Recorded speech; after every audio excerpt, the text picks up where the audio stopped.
I say that a lot of these kettlebell exercises are my favorites, but I promise you Turkish get-ups really are my favorite.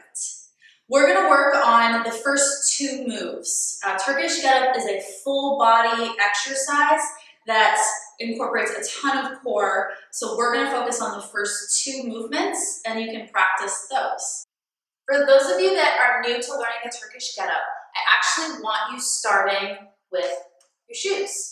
So kick your shoes off and we're gonna learn the first two moves of the Turkish get-up unloaded. So I don't want you using a kettlebell quite yet. If you feel comfortable with this movement and you've done the Turkish get-up before, please by all means skip ahead and go ahead and put that kettlebell up overhead. To start off, we're going to be balancing one shoe on your hand. So you're not holding your shoe. You're going to make your fist or your rack position with your knuckles balancing the shoe and make sure that you keep a neutral wrist and a good vertical forearm here. So you're going to be balancing your shoe the whole time like this. This is really going to slow down the movement and force you to be slow and controlled.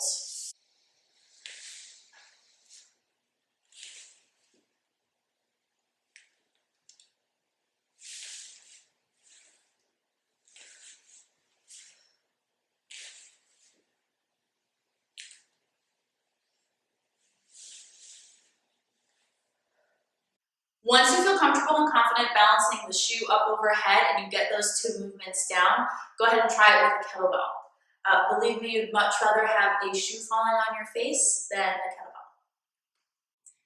You're going to start in the cuddle position. So I'm going to stick my hands under the bell's horns here, get into the fetal position, and I'm going to go hand over hand. From here, I'm going to roll onto my back. The bell is in a good rack position. My knuckles are to the ceiling. My forearm is straight. From here, I'm going to press the bell up overhead. And I'm using this other hand to help myself. So I can get the bell safely up overhead and make sure I'm comfortable with it up overhead.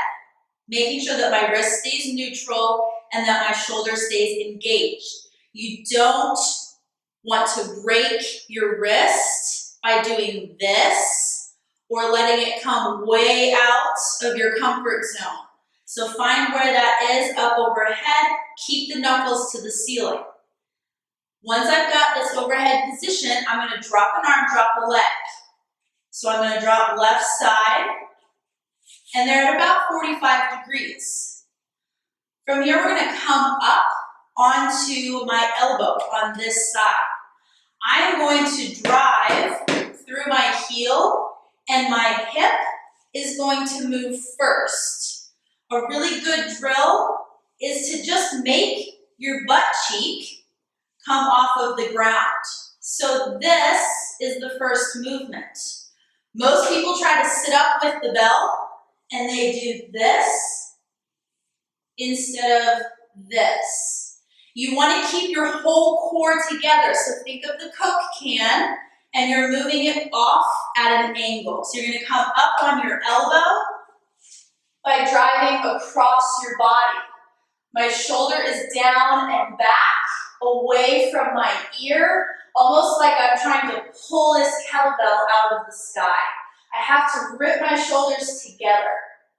And all you're going to do is push back down into that start position.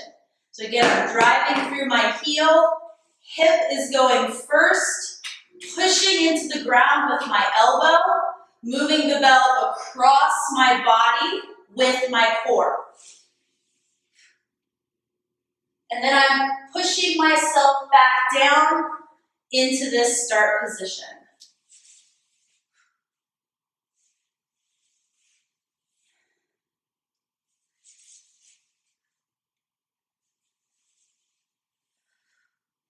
To bring this back down, put your other hand on the bell and pull it into your belly before rolling it off to the side.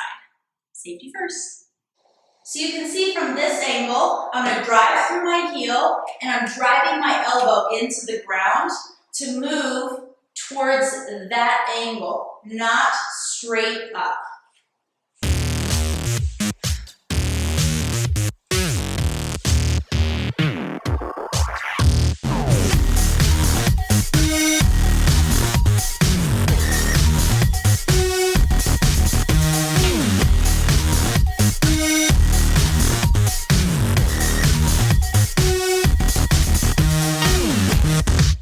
From the elbow position, you're going to come up to the hand position, which is simply pushing up so that you're holding this seated position. This is actually one of the hardest positions to hold because you have to get your shoulders down and away from your ears. As the bell is up overhead, you want to really focus on this shoulder. The tendency is to let it cave in and sink into that shoulder. It's called a little pointy shoulder. So you don't want your shoulder pointed here.